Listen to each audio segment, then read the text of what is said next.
Akala ng anak kong si Renan, hindi ko napansin nang bigla siyang may ipinasok sa tackle box ko o ang kahon ng aking mga gamit sa pangingisda. Nagkunwari siyang kaswal habang papalayo. Pero ang 30 taon ko bilang pulis investigador sa Maynila ay nagturo sa akin na malaman ang panlilinlang. Nang buksan ko ang kahon kalaunan, nanlamig ang dugo ko sa nakita. Hindi lang dahil sa kung ano ito, kundi dahil napagtanto ko na ang sarili kong anak pala ang sumusubok na sirain ako. Hindi niya inasahan ang mangyayaring ito. Ang kwentong ito ang magpapakita sa inyo kung paanong ang pagmamahal ng isang ama ay naging pakikipaglaban para sa sarili kong kaligtasan. Pero bago tayo magsimula, sabihin ninyo sa comment sa ibaba, ano ang gagawin ninyo kung ang sarili ninyong anak ang sumubok na ipahamak kayo? Huwag kalimutang mag-subscribe para sa buong kwento. Ang sikat ng umaga ay sumasala sa mga bintana ng aking garahe sa isang tahimik na subdivision habang inihahanda ko ang sarili ko para sa pamamangka at pangingisda sa Lawang Taal. Sa edad na 61, ang mga tahimik na pagliliwaliw na ito ay naging kanlungan ko na, lalo na mula nang mawala si Sarah. Ang asawa ko, 3 taon na ang nakalipas. Inaayos ko ang aking mga gamit nang biglang lumitaw si Renan sa pintuan. May kakaiba sa tindig niya na agad kong napansin. Tense ang kaniyang balikat, masyadong pinaplano ang bawat galaw, parang isang taong pilit na nagpapanggap na kalmado habang nakikipaglaban sa matinding kaba. Magandang umaga, tatay, bati niya. May artipisyal na sigla ang boses. Handa ka na ba sa pangingisda mo? Tumango ako, naghihiwalay ng mga lure o pang-akit sa isda. Ang Taal ay siguradong perpekto ngayon. Lumapit si Renan at lahat ng instinct na mayroon ako ay sumigaw na may mali. Ang kaniyang mga mata ay patingin-tingin sa tackle box ko, tapos sa malayo at pabalik ulit. Bilang isang dating detective ng pulis, gumugol ako ng 3 dekada sa pagbabasa ng body language. Puwede ko bang tingnan ang ayos ng mga gamit mo, tay? Tanong niya at lumapit na siya sa kahon bago pa ako makasagot. Pinanood ko siyang mabuti. Mababaw ang kaniyang paghinga at may butil ng pawis sa noo niya kahit na malamig ang umaga ng Oktubre. Nang akala niya ay hindi ako nakatingin, sinilip niya ang maliit na kompartimento kung saan ko inilalagay ang spare na mga tinik o kawil. Doon ko ito nakita. Mabilis at may kasanayan ang galaw ng kanang kamay ni Renan patungo sa bulsa ng kaniyang jacket. May kinuha siyang maliit na bagay na nakabalot sa itim na papel. Ang galaw ay napakabilis at napakadulas na kung hindi ako nakatingin ng may sinanay na mata, baka tuluyan ko itong hindi napansin. Inilagay niya ang bagay ng malalim sa pangunahing kompartimento ng tackle box, isiniksik ito sa pagitan ng mga spoon lure at tingga o lead weights ko. Ang buong pangyayari ay tumagal ng wala pang 10 segundo. Pero pakiramdam ko ay pinapanood ko ang isang mabagal na krimen na nangyayari mismo sa aking garahe. Bumilis ang tibok ng puso ko, pero pinilit kong manatiling kalmado at nagpatuloy sa pag-aayos ng aking linya ng pamingwit na para bang walang nangyari. Umatras si Renan, pinunasan ang kaniyang mga kamay sa kaniyang jeans, isang kilos na parang mas gusto niyang tanggalin ang ebidensya kaysa maglinis. Sige na po, tay. Itutuloy ko na ang ginagawa ko, sabi niya, at patungo na siya sa pinto.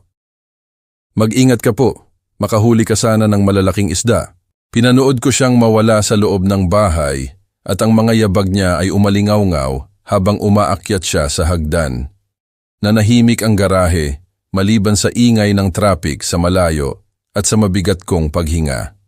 Tinitigan ko ang aking tackle box na para bang nagbago ito at naging isang mapanganib na bagay.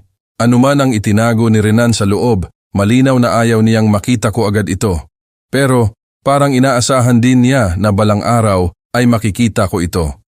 Ang pagkakasalungatan ay walang saysay, maliban kung gusto niya itong makita ko kapag huli na ang lahat para makagawa ng anumang aksyon. Ang katotohanan ay tumama sa akin na parang isang malakas na suntok. Ang sarili kong anak ay nagtanim ng isang bagay sa aking pag-aari. Isang bagay na inaasahan niyang magdudulot sa akin ng malaking problema.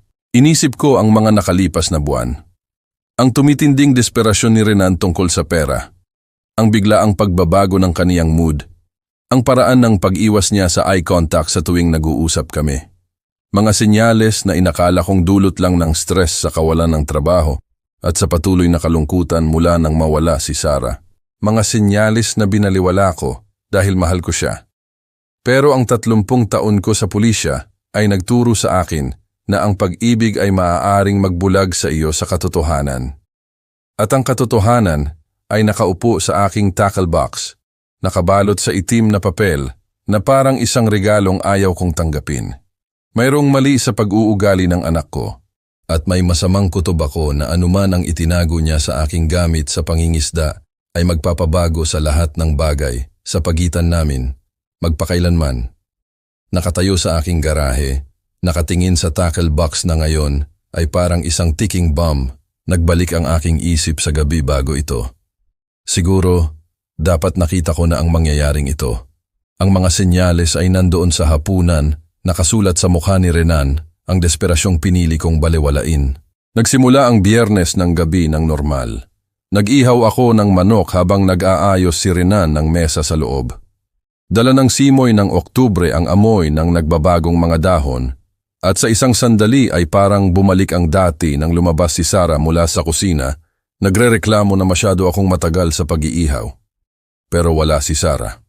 Ang bakanteng silya sa aming mesa ay patuloy na paalala ng lahat ng nawala sa amin 3 taon na ang nakalipas. Si Renan ay naging tahimik, mas inuubos niya ang oras sa paglalaro sa pagkain kaysa pagkain. Nanginginig ang kaniyang mga kamay nang abutin niya ang baso ng tubig, pero inakala ko itong stress sa paghahanap ng trabaho. Tay, kailangan kong makipag-usap sa iyo tungkol sa isang bagay, sabi niya sa wakas, boses na halos pabulong na lang. Agad kong nakilala ang tono na iyon, ang parehong boses na ginamit niya noong teenager siya na kailangan niya ng pera para sa field trip sa eskwelahan. Pero 27 na si Renan ngayon at ang mga pag-uusap na ito ay naging napakadalas na. Anong nangyayari anak? Bumuntong hininga siya at kinakabahang tinapik ang mga daliri sa mesa. May problema ako, problema sa pera. Kailangan ko ng 1,500,000 piso. Ang halaga ay tumama sa akin na parang sampal.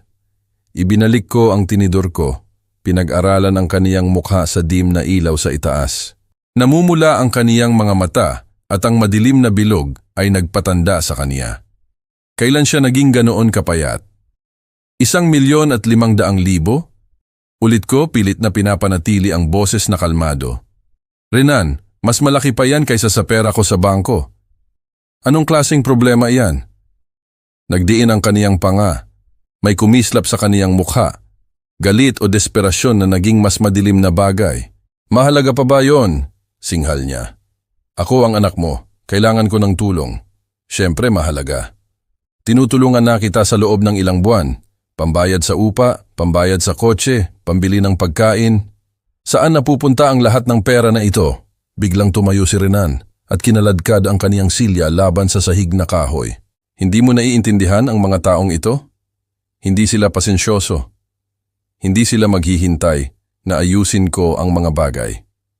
Sinong mga tao, Renan? Pero naglalakad na siya palayo, patungo sa hagdan. Kalimutan mo na. May iba akong paraan para ayusin ito. Tinawag ko siya, pero ang tanging sagot ay ang malakas na pagsara ng pinto ng kaniyang kwarto. Umupo akong mag-isa sa hapagkainan, napapalibutan ng mga pagkaing kalahati lang ang nakain. Unti-unting tumibay ang hinala ko na ang anak ko ay sangkot sa isang bagay na mas malala kaysa sa kawalan ng trabaho. Ang natitirang gabi ay lumipas sa hindi komportableng katahimikan. Naglinis ako ng mga plato, nanood ng balita at ginawa ang normal kong routine. Si Renan ay nanatiling nakakulong sa kaniyang kwarto. Naririnig ko siyang naglalakad sa itaas. Paminsan-minsan ay nakikipag-usap sa telepono sa tahimik at apurahang tono. Ngayon, nakatayo sa aking garahe 12 oras pagkatapos. Ang mga tawag na iyon ay nagkaroon ng mas masamang kahulugan. Hindi naghahanap ng lehitimong tulong si Renan kagabi. Sinusubukan niya ako. Tinitingnan kung kusa akong ibibigay ang pera. Nang tumanggi ako, lumipat siya sa plano B. Anuman ang nakabalot sa itim na papel sa aking tackle box ay ang insurance policy ni Renan. Ito ang paraan niya para makuha ang kailangan niya. anuman ang halaga nito sa akin. Inisip ko si Sarah at kung ano ang sasabihin niya kung nakikita niya kami ngayon. Siya ang laging tagapamayapa sa aming pamilya, pero kahit si Sarah ay mahihirapan dito. Ang anak ko ay nagpaplano ng isang bagay na sisira sa akin at ako lang ang makakapigil dito. Ngayon ay malinaw na kung bakit siya kinakabahan sa paligid ng aking gamit sa pangingisda. Nakahanda na ang patibong, hindi ko na ito pwedeng ipagpaliban pa. Ano man ang itinago ni Renan sa aking tackle box ay kumakain sa akin na parang asido. Kailangan kong malaman kung ano ang kinakaharap ko. Nanginginig ang aking mga kamay nang lumapit ako sa kahon. 30 taon ng pagsasanay sa pulisya, nakikipaglaban ngayon sa pagtanggi ng isang ama. Ang mga metal clasp ay bumukas ng may pamilyar na tunog na dating nagdudulot sa akin ng ginhawa. Ang tackle box na ito ay naging kanlungan ko mula sa dilim na nakita ko sa aking karera sa pulisya. Ngayon, pakiramdam ko ay marumi ito. Inangat ko ang tuktok na tray, inilalantad ang pangunahing kompartimento, at doon, nakasiksik sa pagitan ng paborito kong pilak na spoon luri at mga tingga, ay ang itim na papel na maingat na inilagay ni Renan. Bumayo ang puso ko nang inalis ko ang balot gamit ang nanginginig na mga daliri. Ang papel ay nahulog, inilalantad ang isang malinaw na plastic bag na naglalaman ng puting pulbos. Kahit walang pagsusuri, alam ko agad kung ano ang tinitingnan ko. Marami na akong nakitang fentanyl sa mga evidence room para magkamali pa. Mabigat ang bagi, mga 2 onsa. Ang halaga sa kalye ay mga 300 hanggang 500,000 piso. Higit pa sa sapat para ituring na intent to distribute sa ilalim ng batas at higit pa sa sapat para sirain ang natitira sa aking buhay. Napaupo ako sa aking workbench. Ang bagi ay parang natunaw na tingga sa aking palad habang umiikot ang garahe sa paligid ko. Ang buong lawak ng pagtataksil ni Renan ay bumagsak sa akin na parang avalanche. Ang anak ko ay drug addict. Ang mga sinyalis na hindi ko napansin ay biglang nagliyab sa aking alaala. Ang pagbawas ng timbang, namumulang mata, pagbabago ng mood na inakala kong kalungkutan at kawalan ng trabaho. Ang nanginginig na kamay, ang matinding pangangailangan sa pera, ang tahimik na tawag sa telepono sa lahat ng oras. Gaano na ito katagal nangyayari? Paano ako, isang taong gumugol ng 3 dekada sa paghuli ng mga kriminal, nabigo na makita na ang sarili kong anak ay naging isa sa kanila? Pero mas masahol pa sa adiksyon ay ang pagtataksil. Hindi aksidente na itinago ni Renan ang droga sa aking tackle box. Ito ay sinadya, kalkulado. Gusto niya na makita ko ito, pero hindi hanggang sa huli na ang lahat. Hindi hanggang sa may ibang makakita muna. Tumama sa akin ang katotohanan na parang pisikal na suntok. Nagpaplano si Renan na ipahamak ako. Kung magtatagumpay ang plano niya, aarestuhin ako para sa drug trafficking. At sa edad na 61, ang hatol ay mangangahulugan ng pagkamatay ko sa loob ng bilangguan. Inisip ko si Sarah at ang mga pangakong ginawa ko sa kaniya sa kaniyang kamatayan. Naging pasensyoso ako sa loob ng 3 taon habang si Renan ay lalong nalulunod sa adiksyon sa ilalim ng aking ilong, habang inuubos niya ang aking ipon at nagiging taong hindi ko na nakikilala. Mga luha na hindi ko iniyak mula ng libing ni Sarah ang nagpainit sa aking mga mata. Hindi na lang ito tungkol sa pera, ito ay tungkol sa kaligtasan ko. Ang batang tinuruan kong mangisda sa garaheng ito mismo ay handang sirain ako para iligtas ang sarili niya. Binalot ko ulit ang fentanyl sa itim na papel. Ang aking mga kamay ay mas matatag na ngayon habang ang malamig na determinasyon ay pumalit sa pagkabigla. Akala ni Renan ay naglalaro siya ng chess sa isang taong hindi alam ang mga patakaran, pero nakalimutan niya na ang kaniyang ama ay gumugol ng 30 taon na laging isang hakbang na nauuna sa mga kriminal. Kung gusto ng sarili kong anak na laruin ang larong ito, matutuklasan niya na natuto ako ng ilang galaw na hindi niya inasahan.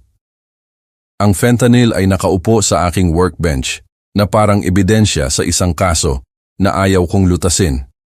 Pero ang 30 taon ng pagiging detektib ay nagturo sa akin na ang emosyon ay isang luho na hindi ko kayang bilhin. Kung nagpaplano si Renan na ipahamak ako, kailangan kong maintindihan kung bakit. Naglakad ako papasok ng bahay at umakyat sa hagdan patungo sa kwarto niya. At nang makarating ako sa landing, narinig ko ang boses niya sa likod ng nakasarang pinto. apurahan, at nakikiusap. Sabi ko sa iyo, Marco, kailangan ko lang ng isa pang linggo. Mahirap kausapin ang tatay ko tungkol sa pera, pero inaayos ko na ito. Idinikit ko ang aking likod sa dingding ng pasilyo, habang ang lahat ng instinct ko mula sa pulisya ay nagsasabing makinig ng mabuti. Huwag mo namang gawin iyan. May plano ako. Bukas ng gabi, makukuha ko na ang lahat ng kailangan mo. 1,500,000, katulad ng pinagkasunduan natin. Ang parehong halagang hinihingi niya sa akin sa hapunan ay nagpaalam sa aking dugo. Nagpatuloy ang pag-uusap, lalong naging desperado ang boses ni Renan. Hindi mo na iintindihan, Marco. Kung may mangyari sa akin, hindi mo na makukuha ang pera mo. Bigyan mo lang ako hanggang linggo. Pagkatapos ay isa pang tawag ang ginawa niya. Elena, si Renan ito. Oo, alam kong overdue na ang bayad sa utang sa bahay, pero makukuha ko na ang pera bukas. Hindi mo na kailangang simulan ang foreclosure. Halos manghina ang aking mga tuhod, utang sa bahay, foreclosure. Ginamit niya ang aking bahay bilang kolateral nang wala akong alam. Makalipas ang 20 minuto, lumabas si Renan sa kaniyang kwarto, naka-interview attire at mukhang kalmado. Aalis na po para sa job interview, Tay. Hilingan mo ako ng swerte. Nag-antay ako hanggang sa marinig ko ang kotse niyang umalis sa driveway, saka ko sinimulan ang trabaho. Ang kwarto ni Renan ay nagsalita sa pamamagitan ng mga dokumentong itinago niya. Ipinakita ng mga bank statement ang malalaking withdrawal sa nakalipas na 6 na buwan, habang ang credit card bills ay nagbunyag ng cash advance na umaabot sa 1,500,000, karamihan mula sa isang kilalang kasino sa Maynila. Ang kasunduan sa utang ang tunay na nagpayanig sa akin. Si Atimeshir Elena Vasquez ay nagpautang ng 2,000,000 at 500,000 gamit ang aking bahay bilang kolateral, at ang aking pirma ay malinaw na pineke. Sa drawer, nakasiksik ang mga resibo ng sugal at mga betting slip, kasama ang isang numerong may label na Marco Santos Emergency. Ang timeline ay naging malinaw. Nagsugal si Renan ng perang wala siya, humiram gamit ang aking bahay, at nang maubos iyon, lumapit siya sa droga para magbayad ng utang. Ngayon, hinahabol siya ng 2 nagpautang at pinili niyang isakripisyo ang kaniyang ama para iligtas ang sarili niya. Umupo ako, napapalibutan ng ebidensya ng pagtataksil. Ang bahay na pinaghirapan ko ng 30 taon ay nawala na sa pamamagitan ng peking pirma at desperadong kasinungalingan, at sa kwartong iyon, naramdaman kong tuluyang umalis ang huling damdamin ng isang ama. Hindi na ito tungkol sa pagtulong sa isang naligaw na anak. Ito ay tungkol sa kaligtasan. Kinunan ko ng litrato ang mga dokumento ng utang at mga resibo ng sugal gamit ang aking telepono bago ibinalik ang mga ito sa pinagtataguan. Kung dadalhin ito sa hukuman, kakailanganin ko ng patunay na pineke ni Renan ang aking pirma at ninakaw ang aking bahay. Pero una, kailangan kong harapin ang agarang banta. Ang fentanyl sa aking tackle box ay isang kargadong baril na nakatutok sa aking hinaharap, at hindi ko hahayaan na hilahin ni Renan ang trigger. Naglakad ako pabalik sa garahe, ang mga hakbang ay matatag at may layunin. Ang 30 taon ng trabaho sa pulisya ay nagturo sa akin na ang pinakamahusay na depensa ay madalas na isang magandang opensa. Akala ni Renan ay naglalaro siya ng chess sa isang amateur, pero matutuklasan niya na natuto ang kaniyang ama ng ilang galaw sa kaniyang karera. Ang fentanyl ay eksaktong kung saan ko ito iniwan, nakabalot sa itim na papel. Dinampot ko ito, nararamdaman ang bigat nito sa aking palad. 2 onsa ng puting pulbos na maaaring sirain ang aking buhay o iligtas ito. Sa bintana ng garahe, nakikita ko ang Honda Civic ni Renan na nakaparada sa driveway, isang 10 taong gulang na kotse na tinulungan ko siyang bilhin. Narinig ko ang pagbukas ng pinto sa harap at ang boses ni Renan na sumisigaw, "Tay, gumagawa ng kakaibang ingay ang kotse ko ulit. Mag-Uber na lang ako sa interview para ligtas." Perpekto. Isa pang kasinungalingan na idadagdag sa kaniyang koleksyon, pero gumana para sa akin. "Magandang ideya yan, anak," sagot ko. "Mas mabuti ng sigurado kaysa manghinayang." Nagantay ako hanggang sa narinig ko ang pagdating ng Uber at ang mga yabag ni Renan na kumupas sa front walkway. Pagkatapos nakita ko ang susi ng kotse niya na nakasabit sa hook sa tabi ng likod na pinto. Ang trunk ng Honda ay bumukas ng may malambot na click. Sa loob ay may mga jumper cable, spare tire at lumang gym bag. Inilipat ko ang gym bag at inilagay ang fentanyl sa ilalim nito. Isiniksik ito laban sa wheel well. Ibinalik ko ang mga susi sa hook at naglakad pabalik sa garahe. Ang tackle box ay nakabukas sa workbench. Inosente na ngayon nang wala ang nakamamatay na karga. Nilinis ko ang bawat ibabaw na maaaring nahawakan ni Renan. Inalis ang anumang bakas ng itinago roon. Sa loob ng 3 taon, sinubukan kong iligtas ang anak ko. Ngayon, sinusubukan kong iligtas ang sarili ko. Nag-ingay ang telepono ko mula kay Renan. Magaling ang interview. Dapat makabalik sila sa Lunes. Salamat sa paniniwala sa akin, Tay. Ang kaswal na kasinungalingan ay kinumpirma lang ang alam ko na tumawid siya sa isang linya kung saan wala nang pagbalik. Nilinis ko ang tackle box, muling inayos ang lure at sinker hanggang sa lahat ay eksakto kung paano dapat. Isang matandang pulis na naghahanda para sa isang tahimik na pamamangka, wala nang iba. Babalik si Renan na umaasang makita ang patibong na perpektong nakahanda, ngunit makikita niya na nareset na ito at hindi na siya ang mga ngaso. Bumalik si Renan sa bahay pagkatapos ng 6:00, mukhang mas kumpiyansa kaysa sa nakita ko sa kaniya sa loob ng ilang buwan. Naglakad siya sa pinto sa harap ng may kasiglahan na parang biglang nawala ang kaniyang mga problema. Kumusta ang interview? Tanong ko, kaswal na boses. Talaga? Well, Tay, parang humanga sila. Sa tingin ko, ito na ang break na hinihintay ko. Pinanood ko siyang mabuti. Napansin kung paano iniiwasan ng kaniyang mga mata ang direksyon ng garahe. Nagsasagawa siya at ito ay nakakumbinsi. Kung hindi ako nakikinig ng mabuti, baka naniwala ako sa kaniyang pagkalito. Napakaganda niyan, anak. Kailan ka makakarinig ng balita? Sa Lunes. Lumapit si Renan sa hagdan, huminto sandali. Medyo pagod ako. Magpapahinga muna ako bago kumain. Tumango ako at ibinalik ang atensyon sa telebisyon, pero nakikinig ako sa bawat ingay mula sa itaas, bawat kaluskos, bawat mahinang pag-uusap sa likod ng saradong pinto. Hindi ito nagtagal. Sa loob ng 20 minuto, narinig ko ang boses ni Renan, apurahan at nasasabik. Oo, kailangan kong mag-report ng drug trafficking. Ang pangalan ko ay Renan Miller. At may ebidensya ako na nagbebenta ng fentanyl ang tatay ko. Bumayo ang puso ko, pero nanatili akong tahimik. Ito na ang sandaling pinaghandaan niya. Si Thomas Miller, 61 taong gulang. Nagtatago siya ng droga sa kaniyang tackle box. Nakita ko siyang may malaking dami ng fentanyl kaninang umaga. Narinig ko ang kasiyahan sa kaniyang boses habang ibinibigay niya ang aming address at ang eksaktong lokasyon ng ebidensya. Oo, mananatili ako sa linya. Natatakot ako na baka ilipat niya ang droga. Ang kabalintunaan ay magiging nakakatawa kung hindi ito ganoon katragiko. Tama siya na matakot na ilipat na ang droga. Narinig ko siyang tinapos ang tawag. Pagkatapos ay agad na nagdial muli. Marco, tapos na. Papunta na ang mga pulis para arestuhin ang tatay ko. Makukuha mo na ang pera mo bukas. Isang pangatlong tawag ang sumunod. Elena, umaayon ang plano. Kapag naaresto na siya, magkakaroon ako ng access sa lahat. Umupo ako sa sala, nakikinig sa aking anak na nagpapatakbo ng aking pagkawasak ng may husay ng isang kriminal. Bahagi ko ay humanga sa kaniyang pagiging masusing. Ang natitira ay nakaramdam ng matinding pagkasuya. Makalipas ang 15 na minuto, pumasok sa driveway ang unang kotse ng pulis. Sinundan ng 2 pa at isang unmarked sedan. Sa bintana, nakilala ko si Det. Sara Reyes, ang dati kong kasamahan sa Manila Police.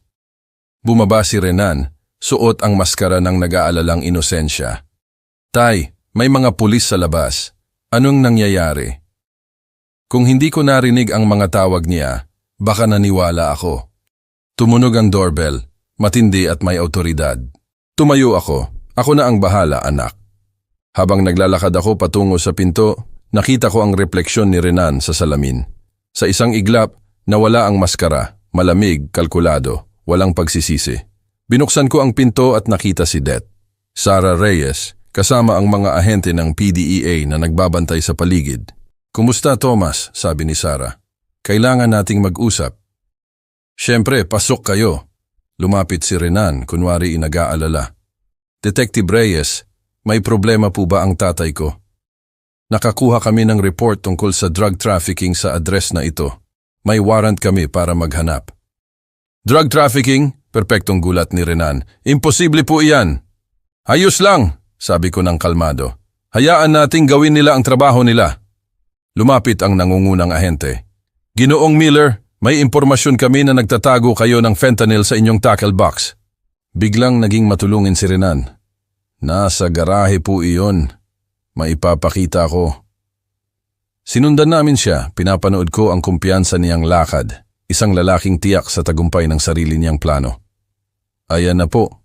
Itinuro ni Renan ang aking tackle box.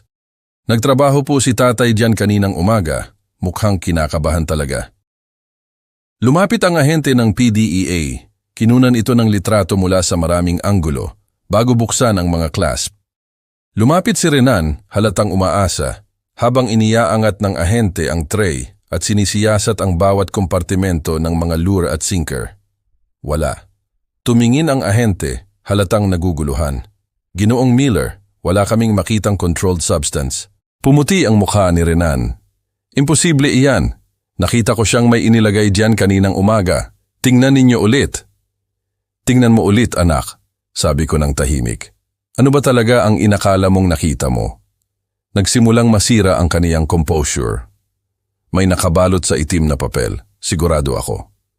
Pinagmasdan siya ni Sarah Reyes ng masinsinan. "Parang sigurado ka sa laman ng tackle box ng tatay mo." "Bakit?" Nabigla si Renan, ang bibig ay bumukas at nagsara. "Ako, gusto ko lang tumulong. Akala ko may kahina-hinala." Tinapos ng lead agent ang inspeksyon. "Walang anuman dito. Palawakin ba natin ang paghahanap?" "Sandali," sabi ni Sarah. "Renan, ikaw ang tumawag ng tip, tama?" Namula ang mukha niya. "Isa lang akong nag-aalalang mamamayan."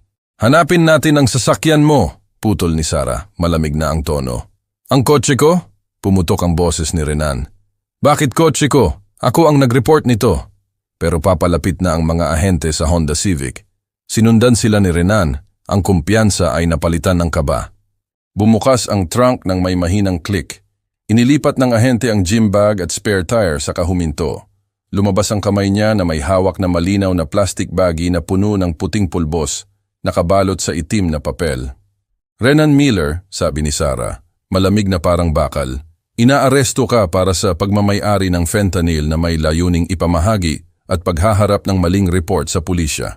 Dumaan sa mukha ni Renan ang pagkabigla, kaba at desperadong kalkulasyon. "Set up ito. Ang tatay ko ang nagtanim niyan." "Talaga?" tanong ni Sarah. "Kung ganon, bakit mo kami pinapunta sa tackle box niya imbes na sa kotse mo?" Nang mag-click ang posas sa kaniyang pulso, tinitigan niya ako ng may purong galit.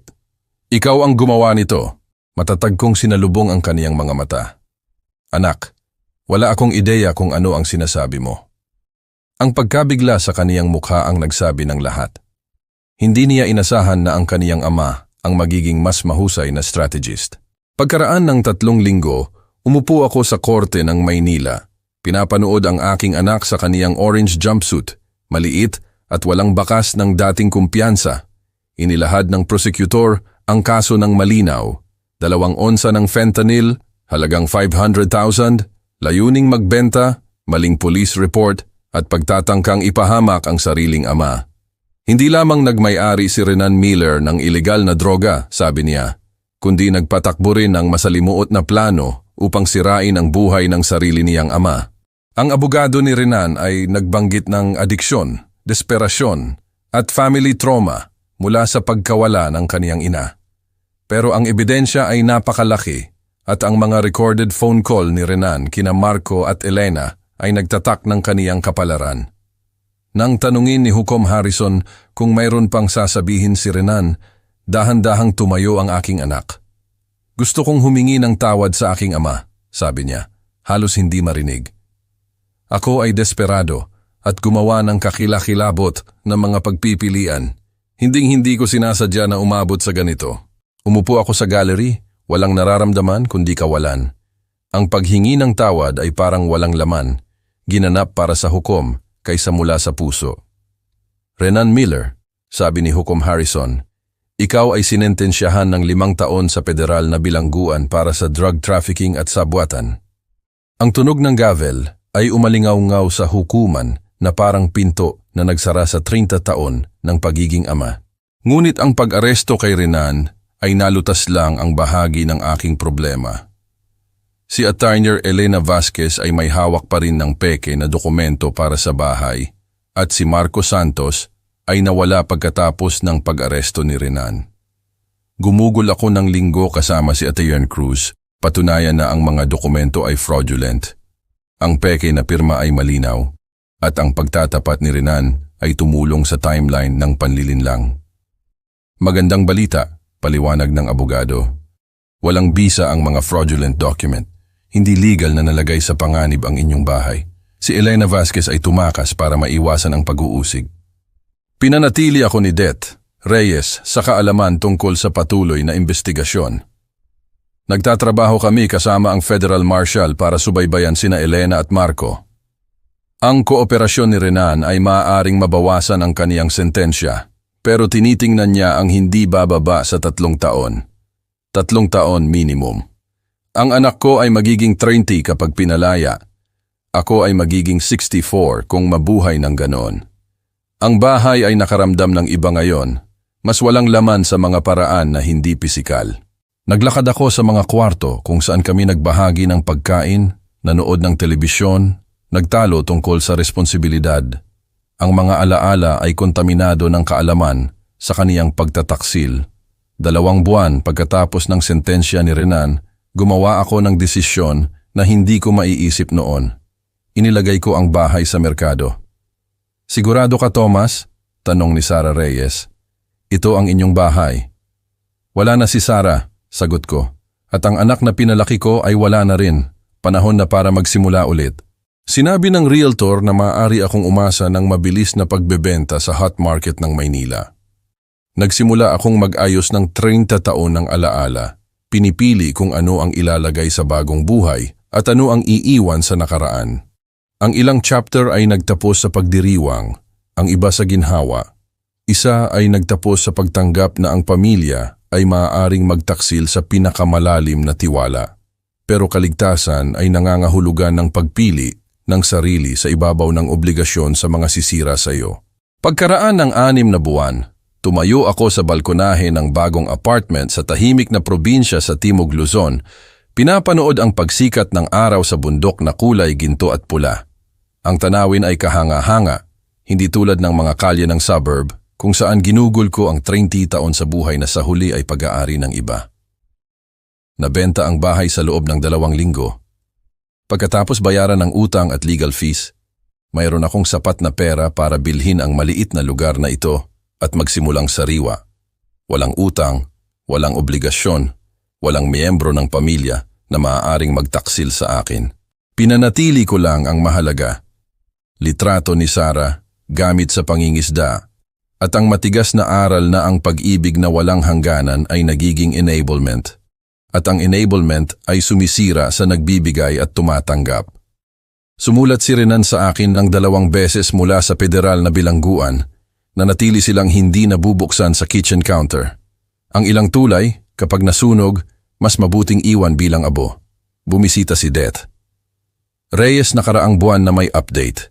Si Marco Santos ay inaresto sa Mindanao, humaharap sa mga kaso na magpapanatili sa kanya sa bilangguan ng mas matagal kaysa kay Renan. Si Elena Vasquez ay nanatiling takas, pero ang kaniyang operasyon ng loan sharking ay binuwag. May pinagsisisihan ka ba kung paano ito natapos? Tanong ni Sara habang nagbabahagi kami ng kape sa aking bagong sala. Nagsisisi ako na kailangan itong magtapos ng ganoon, sagot ko. Pero hindi ko pinagsisisihan na protektahan ko ang sarili ko mula sa isang taong sisira sa akin ng walang pag-aalangan. Ang katotohanan ay mas simple kaysa sa pagsisisi o pagpapatawad. Nagpalaki ako ng isang anak na naging estranghero Minahal ang isang taong nakita ang pag-ibig bilang kahinaan na pwedeng pagsamantalahan. Nang harapin ang pagpipilian sa pagitan ng kaniyang kaligtasan at akin, pinili ni Renan ang sarili niya. Ginawa ko lang ang parehong pagpipilian. Ang aking tackle box ay nakaupo sa sulok, nalinis at muling inayos, naghihintay para sa mga biyahe sa katapusan ng linggo sa mga lawa sa bundok, kung saan ang tubig ay malinaw at ang mga isda ay hindi nagsisinungaling tungkol sa kanilang intensyon. Mga simpleng kasiyahan para sa isang taong natutong pahalagahan ang pagiging simple. Minsan ang mga taong pinakamalapit sa atin ay nagiging pinakamalaking banta sa ating kapakanan. Minsan ang pagprotekta sa sarili mo ay nangangahulugan ng pagtanggap na ang pamilya ay maaaring maging kaaway. Minsan ang pinakamahirap na aral sa buhay ay ang pag-aaral kung kailan lalayo sa mga taong pinakamamahal mo. Gumugol ako ng 61 taon sa pag-aaral ng aral na iyon. Si Renan ay may natitirang bahagi ng kaniyang buhay para matutunan din ito. Sa pamamagitan ng paglalakbay ni Thomas, natutuklasan natin na ang tunay na pag-ibig ay nangangailangan ng karunungan, hindi lang sakripisyo. Ang mga kwento ni Lolo sa buong kasaysayan ay nagtuturo sa atin na ang pagpapahintulot sa nakakapinsalang pag-uugali ay hindi habag, ito ay complicity. Idinisenyo ng Diyos ang mga pamilya para mag-alaga ng paglago, hindi para kanlungan ang pagkawasak. Kapag ang pagtataksil ay nangyayari sa loob ng sariling tahanan, hinaharap natin ang pinakamahirap na pagsubok ng pananampalataya. Ang pagpili sa karunungan ng Diyos sa ibabaw ng emosyonal na pagkakabit. Ang mga kwento tulad ni na Thomas at Renan ay nagpapakita kung paanong ang adiksyon at desperasyon ay maaaring magbago sa mga minamahal at gawing mga estranghero. Ngunit hindi tayo kailanman iniiwan ng Diyos sa madidilim na lambak. Binibigyan niya tayo ng discernment para makilala kung kailan ang pag-ibig ay naging manipulasyon at kung kailan ang katapatan sa pamilya ay naging self-destruction. Ang pagsasanay ni Thomas sa pulisya ay hindi lang paghahanda sa karera. Ito ay paghahanda sa pinakamabigat na pagsubok ng kaniyang buhay. Ang mga kwento ni Lolo ay madalas magsalita tungkol sa tough love, sa pagguhit ng mga linya na masakit pero nagliligtas. Ang pag-ibig ng Diyos ay nagtuturo sa atin na pahalagahan ang buhay na ibinigay niya ng sapat para protektahan ito kahit mula sa pamilya. Nang piliin ni Renan ang fentanyl kaysa sa karakter, ang panlilinlang kaysa sa katapatan, inilagay na ng Diyos sa loob ni Thomas ang lakas para tumugon ng may katarungan sa halip na enablement. Ang pinakamalalim na aral ay ito. Tinatawag tayo ng Diyos na maging mabuting tagapamahala ng ating sariling mga kaluluwa. Minsan ang pinakadakilang awa ay ang pahintulot na lumayo sa mga taong hihilahin tayo pababa sa kanilang kadiliman. Kung ang kwentong ito ay tumama sa inyong puso, ibahagi ang inyong saloobin sa comments. Naranasan na ba ninyo ang pagtataksil ng taong lubos ninyong pinagkakatiwalaan? Paano ninyo natagpuan ang lakas para protektahan ang sarili ninyo? Huwag kalimutang mag-subscribe para sa mas maraming kwento tungkol sa resilience, pamilya, at tapang na magsimula muli.